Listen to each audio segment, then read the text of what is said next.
Thanks for watching Afternoon Live.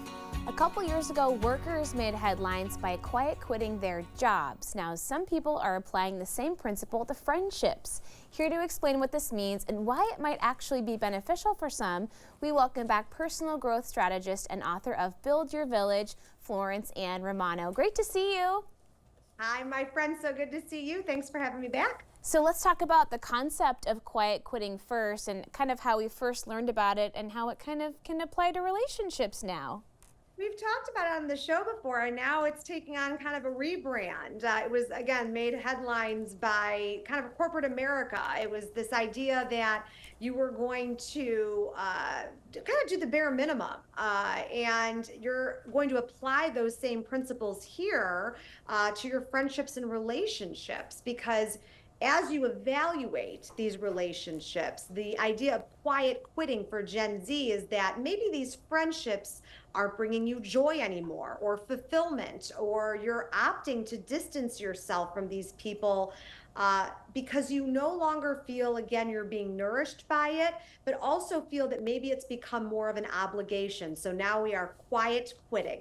I think all of us can maybe think about a certain friend or relationship that we've had either now or in our past where the other person, it just felt like a one-way street, like they were taking all the energy and you weren't getting anything back from it.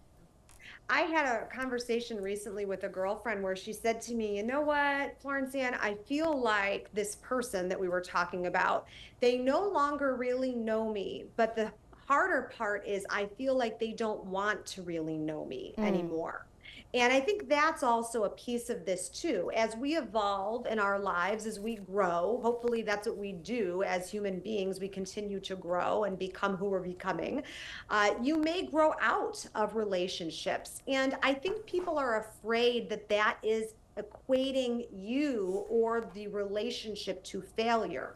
And it's not failure. Sometimes we do have to grow out of relationships in order to keep growing.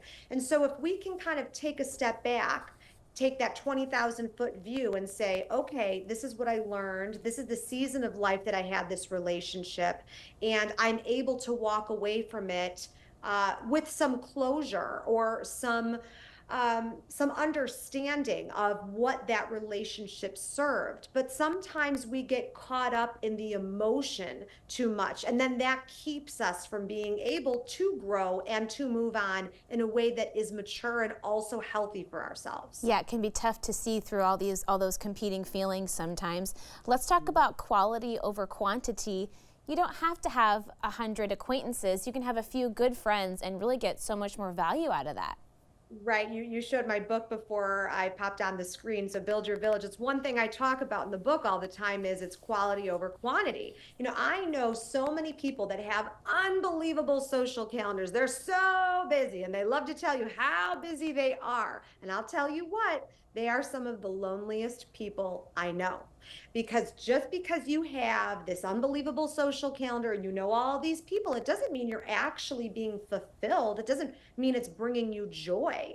So you have to really pay attention to, again, the quality versus quantity. You much rather have a small group of friends that completely fills you up, challenges you in the right ways, brings you joy, and is a person or people or a group that can see you, hear you, understand you. If you're better off having a small group of those people than an enormous group of people that don't fit any of those categories. So let's say you've got a friend and you've kind of identified this person that the relationship isn't serving you right now. How do you navigate a kind of a friendship breakup? It's almost as hard as probably a romantic breakup, if not harder. Can I tell you, I say that to my girlfriends all the time, that if we lost each other, it would be so much more I'd be painful. Devastated. Yeah. Right? You'd be devastated. And so, you know, when you have to have a conversation with someone that is going to be difficult, that is going to be emotional, I always think about, how do I back into this? I have to think about the person I'm talking to.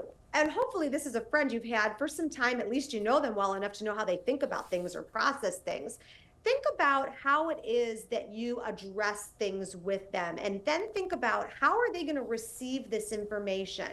What is my goal of this conversation? In order for me to reach my goal, I'm going to have to deliver this information in a way that they're going to be able to comprehend it, process it.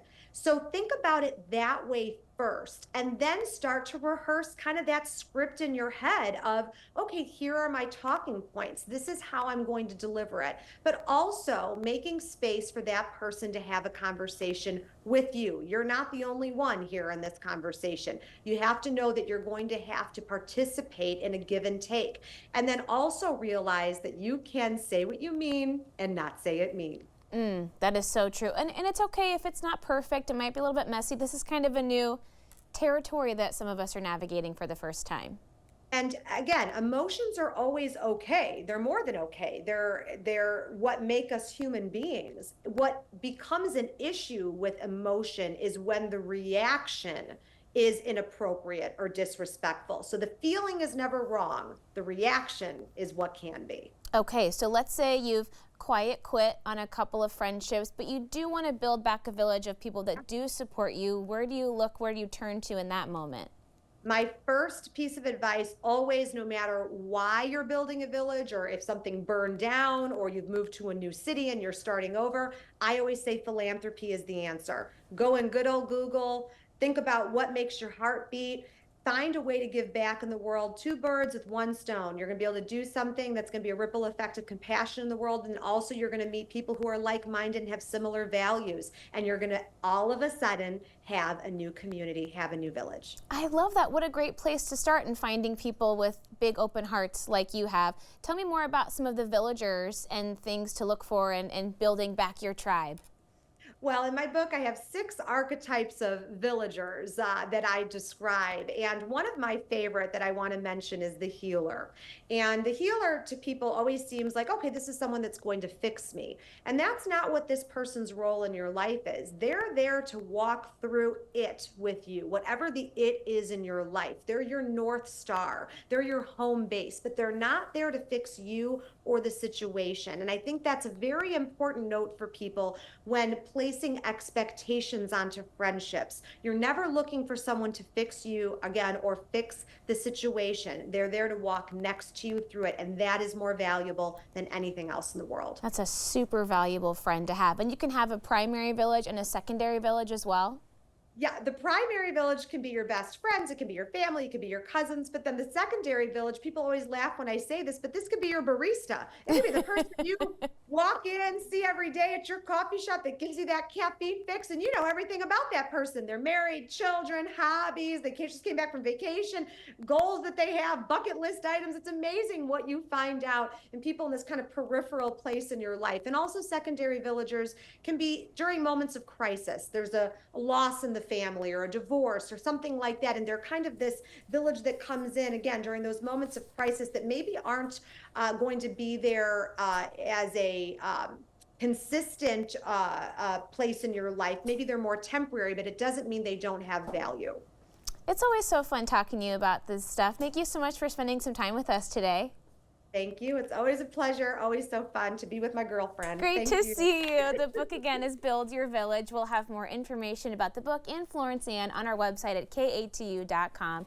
We'll be right back with more Afternoon Live right after this.